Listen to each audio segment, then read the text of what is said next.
Israel और America ने मिलकर ईरान के खिलाफ बड़े सैन्य अभियान की शुरुआत कर दी है। इस ऑपरेशन को इजराइल ने नाम दिया है ऑपरेशन रोरिंग लायन और यूएसए ने इस अभियान को ऑपरेशन एपिक फ्यूरी नाम दिया है। दावा किया जा रहा है कि तेहरान सहित ईरान के कई बड़े शहरों में एक साथ मिसाइल हमले किए गए और करीब 30 ठिकानों को निशाना बनाया गया। बताया जा रहा है कि हमलों की पहली लहर सुबह 9:30 बजे राजधानी तेहरान के 3 इलाकों में दर्ज की गई। इसके बाद 10 बजे के बाद धमाकों की दूसरी लहर और अन्य इलाकों को टारगेट किया गया। सोशल मीडिया पर वायरल वीडियो में कई जगहों पर धुआं उठता दिखाई दिया और लोगों में अफरा तफरी का माहौल नजर आया। इजराइल के रक्षा मंत्री इजराइल काट्ज ने दावा किया कि हमलों में ईरानी खुफिया एजेंसियों के केंद्र, सुरक्षा प्रतिष्ठान और सर्वोच्च नेतृत्व से जुड़े कई ठिकाने शामिल थे। इजरायली मीडिया के मुताबिक इस ऑपरेशन में कई मंत्रालयों और बड़े सरकारी अधिकारियों से जुड़े ठिकानों को भी निशाना बनाया गया। सबसे बड़ी खबर यह है कि तेहरान के जमौरी स्ट्रीट इलाके में ईरान के supreme leader Ayatollah Ali Khamenei के सरकारी आवास और ऑफिस को भी निशाना बनाया गया। रिपोर्ट्स के मुताबिक इमारत को भारी नुकसान पहुंचा है। हमले के समय खमेनेई वहां मौजूद नहीं थे। बताया जा रहा है कि संभावित खतरों को देखते हुए उन्हें पहले ही सुरक्षित बंकर में शिफ्ट कर दिया गया था।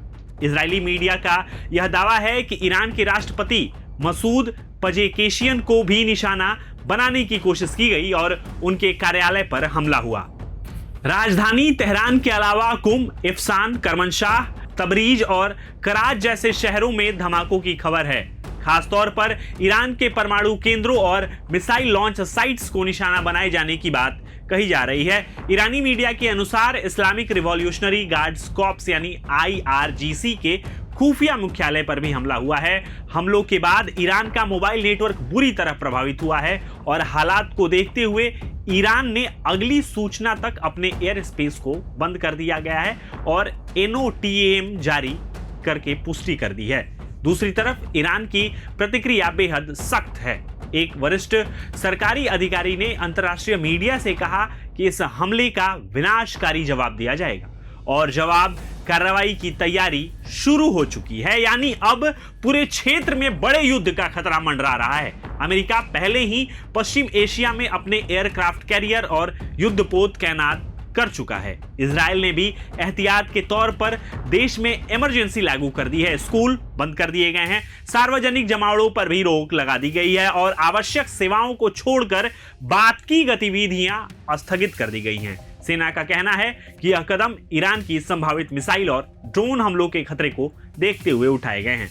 मीडिया सोर्सेस और रिपोर्ट्स के मुताबिक इस ऑपरेशन का मुख्य उद्देश्य ईरान के बैलिस्टिक मिसाइल कार्यक्रम और ड्रोन क्षमताओं को कमजोर करना है। इजराइल का कहना है कि कई दौर की कूटनीतिक कोशिशों के बावजूद बातचीत का कोई हल नहीं निकला, इसलिए यह मिलिट्री ऑपरेशन करना पड़ा। वहीं ईरान का साफ कहना है कि उनका बैलिस्टिक मिसाइल कार्यक्रम उनकी राष्ट्रीय सुरक्षा और हित का हिस्सा है। इस पर कोई समझौता उसकी रेड लाइन के खिलाफ होगी। ईरान के अधिकारियों ने 2 टूक में कहा कि बातचीत केवल परमाणु प्रोग्राम तक सीमित रह सकती है, मिसाइल या क्षेत्रीय प्रभाव पर नहीं।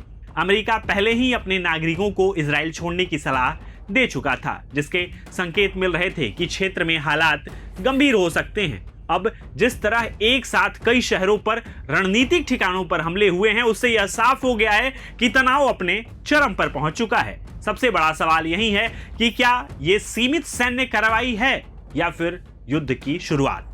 क्या ईरान जवाबी हमला करेगा? और अगर जवाबी कार्रवाई होती है तो क्या पूरे पश्चिम एशिया एक बड़े संघर्ष के चपेट में आ जाएगा? फिलहाल हालात बेहद सेंसिटिव है। दोनों तरफ से सैन्य कार्रवाई तेज है और दुनिया की नजरें इस पूरे घटनाक्रम पर टिकी हुई है। आप क्या सोचते हैं? क्या यह संघर्ष कूटनीति से सुलझेगा या फिर युद्ध तय है? अपनी राय कमेंट बॉक्स में जरूर बताएं। धन्यवाद। प्रभातखबर.com, विश्वास वही, रफ्तार नहीं।